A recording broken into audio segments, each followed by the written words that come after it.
술은 인류의 유구한 역사와 함께 그 역할이 변화되어 왔습니다. 발효된 야생과일을 우연히 맛봄으로써 시작된 자연 발효주. 인류의 조상들은 그 후 다양한 원료를 이용하여 발효 과정을 거침으로써 오늘날과 같은 수많은 술을 탄생시켰죠. 술은 자연 발생된 겁니다, 원래. 즐거울 때나 슬플 때나 약방의 감초처럼 끼어있는 술은 인류의 역사에서 중요한 부분을 차지하고 있는 화학물질임이 틀림없는데요. 세계 각국의 술과 발효에 대한 역사, 그리고 다양한 술 문화와 제조 유물을 전시하고 있는 박물관으로 안내합니다.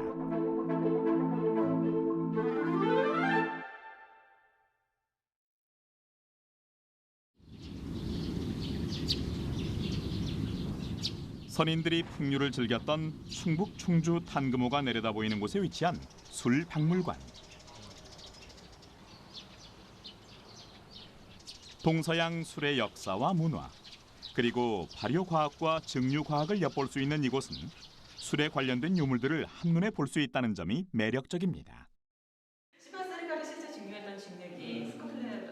박물관 안으로 들어서면 세계 술 문화의 향연이 펼쳐지는데요. 실제 위스키 제조에 사용됐던 거대한 위용의 증류기부터 각 나라별 유명 포도주와 보관법, 포도주, 브랜디, 위스키 등을 담았던 오크통까지 술의 모든 것을 접하는 재미가 쏠쏠합니다. 술에 관련된 역사와 문화를 전시한 종합공간입니다. 와인을 비롯해서 증류주까지 술과 관련된 역사적 도구와 제조 방법, 관련된 유물들을 함께 전시하고 있습니다.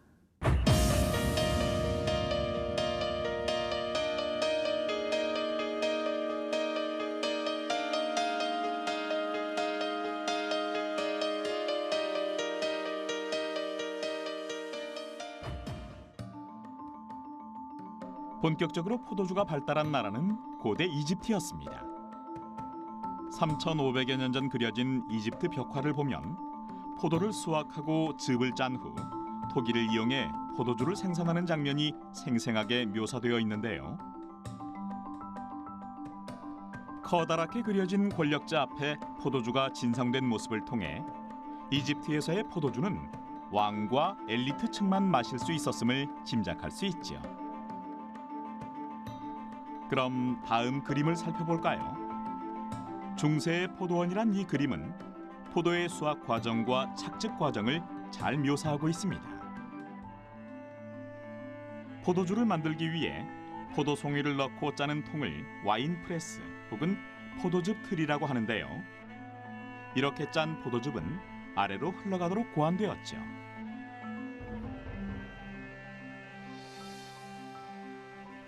중세의 기독교는 포도주를 예수 그리스도의 보혈로 신성하게 여겼는데요. 따라서 대부분의 포도주는 수도원에서 만들어졌지요. 술은 자연 발생된 겁니다, 원래. 예를 들어서 이제 과일나무 밑에 과일이 이제 떨어지잖아요. 그럼 그 주위에는 뭐 항상 미생물이 어디에나 있거든요. 그 중에서 이제 효모가 그 즙을 먹고 이제 술로 변화시키는 거죠. 인류가 출현하기 이전에 이미 술이 자연 속에 있었습니다. 근데 인류가 술을 만들어 마신 거로 따진다면 약 10,000년 정도의 역사를 갖고 있는데 그게 포도주의 역사입니다. 그 포도주가 가장 오래된 술이라고 볼 수 있습니다. 그렇다면 포도주와 관련된 도구들로는 어떤 것들이 있을까요? 두 개의 손잡이가 달려있고 밑부분이 뾰족한 이 토기는 암포라입니다. 포도주와 올리브를 저장하는 데 사용되었죠. 포도주의 주석산이나 효모 찌꺼기가 밑에 가라앉도록 설계되어 맑은 포도주만 따라낼 수 있는 여과의 기능이 있었습니다. 1700년대 영국에선 알코올 도수에 따라 주세를 결정했습니다. 높은 도수일수록 세금을 더 많이 부과했는데 주류 제조업자들은 술의 도수를 낮춰보려고 갖은 수단과 방법을 동원했죠. 이 알코올 측정 비중계는 막대 끝에 숫자 눈금이 있어 수면에 닿은 눈금에 따라 술의 도수가 측정되도록 만들어졌죠. 이 도구가 발명되기 전에는 화약으로 알코올을 폭화시켜 불꽃의 색깔로 도수를 측정했다고 합니다. 이제 오크통관으로 발걸음을 옮겨보죠. 포도주를 만드는 과정 중 하나는 알코올 발효입니다. 알코올이 발효되면서 포도즙의 당분이 알코올로 변하게 되고 이후 숙성 과정을 거치게 되는데 이때 사람이 인위적으로 조절할 수 있는 것이 있습니다. 바로 오크통에서 나오는 향인데요. 포도주는 오크통에서 극히 제한된 공기 접촉으로 서서히 숙성되면서 맛과 향이 좋아집니다. 이런 발효 과정을 거치면서 포도주는 세련되고 풍성한 향기를 갖게 되죠. 단순히 이제 운반 용기가 아니라 또는 저장 용기가 아니라 지금은 이제 그 오크에서 나는 여러 가지 색, 향, 미 맛을 좋게 하는 그런 숙성의 하나의 중요한 그 재료로서 쓰이는 거죠. 오크통은 참나무의 일종인 오크나무 널빤지를 연이어 만듭니다. 이때 오크통 내부에 열을 가해 나무 널빤지를 타원형의 모양으로 휘어지게 하고 동시에 그을음을 줍니다. 그을음을 주는 이유는 불순물을 제거하고 항균과 탈취를 하기 위함이죠. 우리가 장을 담그고 나서 참숯을 넣는 것과 같은 이치입니다. 오크통 위를 날아다니는 아기 천사의 얼굴이 밝았습니다. 포도주를 비롯한 술을 오크통에서 숙성시킬 때 알코올 성분이 증발하는데 이때 줄어드는 양을 천사가 내려와 마시고 갔다 하여 천사의 몫이라고 부릅니다. 레드 와인은 흑포도를 과피와 함께 짓이겨 양조한 것이고 화이트 와인은 포도액으로 양조한 것입니다. 때문에 레드 와인은 까베르네 쇼비뇽, 메를로, 피노누아 품종을, 화이트 와인은 리슬링, 샤르도네, 쇼비뇽 블랑 품종을 많이 사용하죠. 포도주를 만들 땐 당도의 2분의 1이 알코올 도수가 되기 때문에 당도를 올리기 위해선 여름에 비가 거의 오지 않는 지중해성 기후가 양조용 포도를 재배하기에 적합합니다.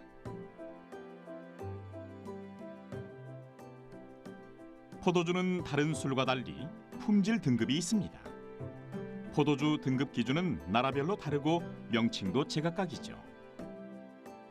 이곳 박물관에서는 수많은 종류의 포도주를 나라별로 등급별로 모아 전시하고 있는데요.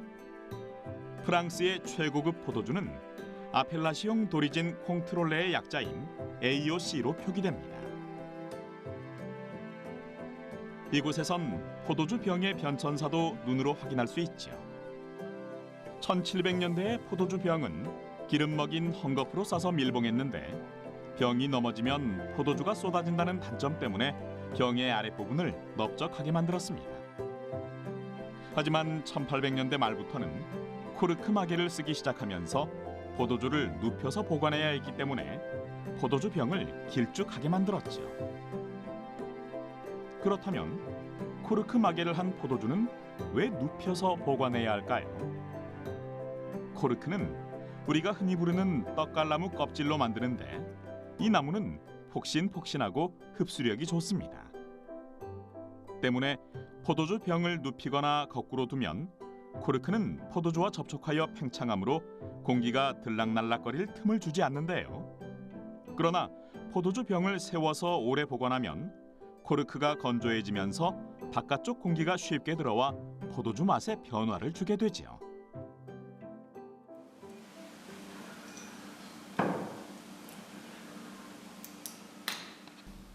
(1992년) 마스터 블렌더란 칭호를 얻은 이종기 관장. 마스터 블렌더란 여러 가지 맛과 향을 가진 원액들을 섞어 최고의 풍미를 가진 술을 창조해내는 술 배합사라고 표현할 수 있죠. 이종기 관장은 단맛과 신맛, 그리고 쓴맛과 매운맛, 짠맛의 조화인 오미자 와인을 세계 최초로 개발하기도 했습니다. 숙성된 포도주는 바로 마시기보다는 어느 정도 공기에 노출시켜야만 맛과 향이 좋아집니다. 이렇게 포도주를 공기 중에 노출시키는 행위를 디캔팅이라고 하는데 이때 사용하는 용기가 디캔터입니다. 그것은 그 공기 중에 넓은 디캔터로 와인이 일시에 나오면서 산소와 많이 접촉해 갖고 그동안 억제되어 있던 그런 향과 맛이 아주 매력적으로 변하게 그렇게 만들어주는 역할을 합니다. 포도주를 숙성시킬 때는 공기의 접촉을 최대한 없게 해야 합니다. 이것은 마치 꽃봉오리 상태의 꽃을 누군가에게 선물하기 전과 같은데요.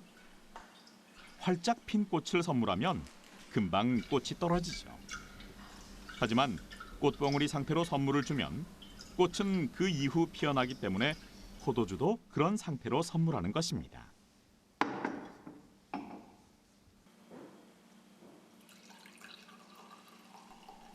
바로 디캔팅을 통해 꽃을 피운 포도주를 마시게 되는 것이죠.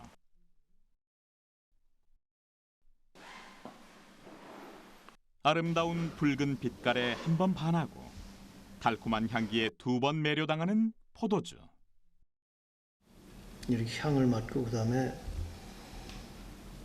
이렇게 이제 깊은 숨을 들이셔서 또 맡고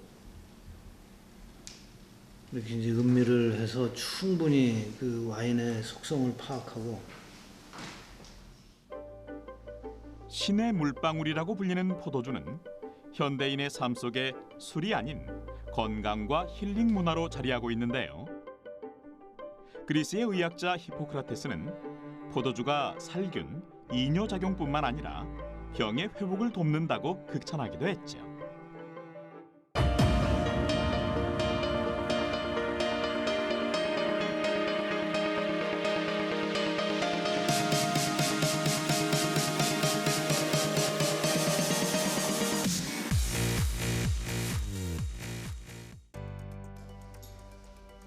오늘날 우리가 즐겨 마시는 맥주는 언제부터 만들어진 것일까요? 일반적으로 인류가 한 곳에 정착하여 농사를 짓기 시작하면서부터 맥주도 함께 시작되었다고 추정됩니다. 또 바빌로니아에서 시작되었다고도 하는데 이는 메소포타미아 지역에서 발견된 비문에 BC 4200년경 고대 바빌로니아에서는 이미 발효를 이용해 빵을 구웠으며 그 빵을 가지고 대맥의 메가를 당화시켜 물과 함께 섞어서 맥주를 만들었다는 기록에 근거를 두고 있죠. 이곳에서는 수많은 맥주 잔도 만나볼 수 있습니다. 유럽은 석회질 성분이 많은 물 때문에 직접 물을 마시는 대신 맥주를 자주 만들어 마셨는데요. 천천히 마셔도 냉기와 탄산이 오래 갈 수 있도록 주석으로 만든 뚜껑이 맥주잔에 달린 것이 특징이죠. 북쪽으로 가면은 북유럽으로 가면은 이제 겨울이 길고 그 맥주를 이제 오랫동안 한 자리에서 오랫동안 마시는 경우가 많거든요. 그래서 이 뚜껑이 있는 그 맥주잔에 그 금속 뚜껑이 있는 것이 이제 발달했습니다. 독일이나 뭐 그 북쪽, 그보다 더 북쪽, 스칸디나비아나 뭐 이런데. 그렇다면 맥주는 어떻게 만들어질까요? 보리를 싹 틔워 만든 메가로 즙을 만들어 여과한 후 홉을 첨가하고 효모로 발효시켜 만든 술이 맥주인데요. 여기서 효모는 맥주 발효 시 메가당을 알코올과 탄산가스로 만드는 역할을 하며 맥주의 맛을 크게 좌우합니다. 뿐만 아니라 맥주의 발효 과정 중에 쓰이는 효모는 단백질, 핵산 성분, 탄수화물, 미네랄, 비타민류를 많이 포함하고 있어 영양제나 약으로도 많이 쓰이죠. 그러니까 술을 대변을 해서 두 가지로 얘기할 수 있거든요. 하나는 발효주, 하나는 증류주예요. 그래서 발효주라 하면 우리가 많이 마시는 맥주가 대표적인 발효주입니다. 그와 더불어서 고도주인 뭐 위스키, 브랜디, 소주 뭐 이런 것들이 이제 보드카, 럼 뭐 이런 것들이 증류주예요. 증류주란 발효 과정을 거쳐서 만든 술, 즉 양조주를 증류하는 과학적인 조작으로 알코올을 분리해 만든 고농도 알코올을 함유한 술을 말합니다. 증류기로 포도주를 끓이면 끓는 점의 차이로 물보다 알코올이 먼저 증발하게 되고 그때 증발된 증기는 냉각기로 보내지죠. 이 관은 백조의 목처럼 생겼다고 해서 스완넥이라고 부르는데 직선이 아닌 곡선을 통과하며 끓이게 되면 불순물이 적어져서 질이 좋은 증류주를 만들 수 있습니다.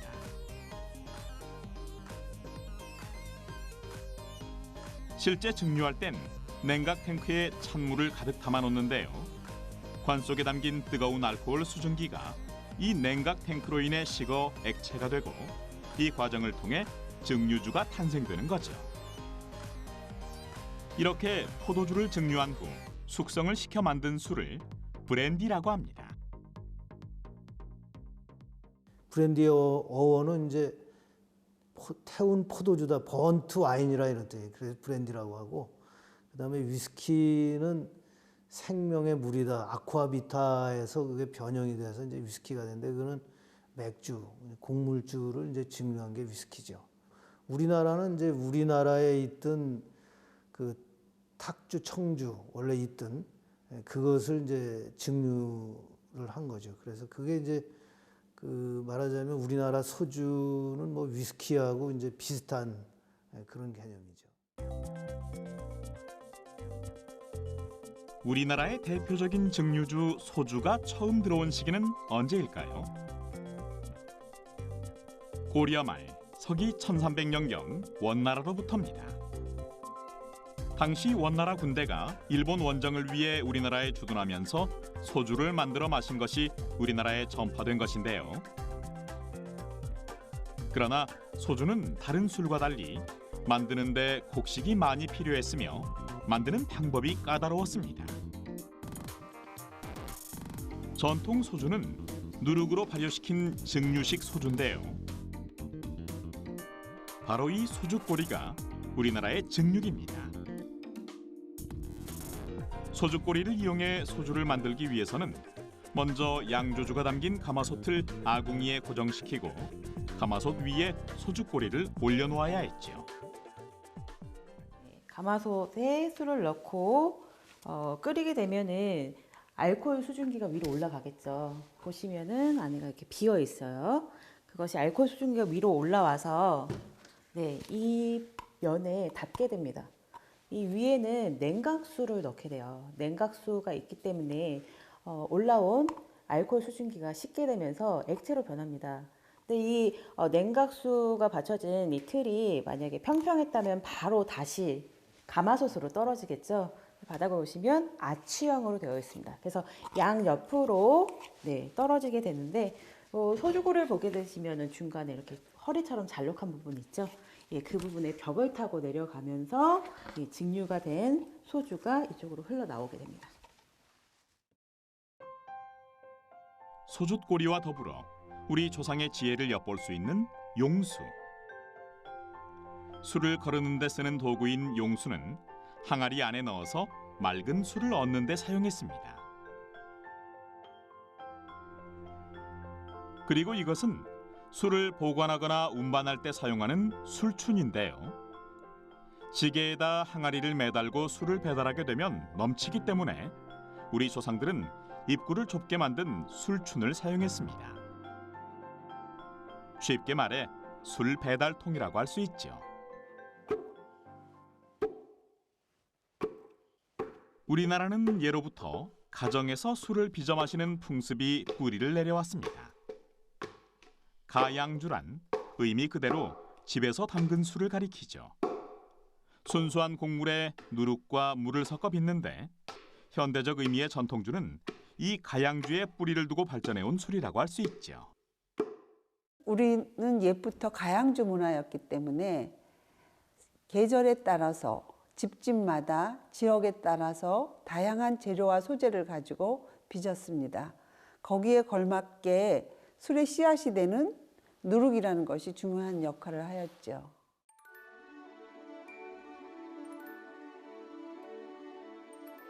우리의 술맛과 그 향기를 결정짓는 아주 중요한 요소인 누룩. 누룩에는 미생물이 전분을 먹을 수 있도록 쪼개주는 당화 효소와 당화한 것을 알코올로 발효시키는 효모가 같이 있습니다. 당화와 발효를 같이 하는 과정은 서양의 맥주보다 과학적으로 발전된 형태라고 볼 수 있는데요. 이처럼 우리 전통 방식의 술 빚기에 사용되는 누룩엔 발효의 과학이 숨어 있죠.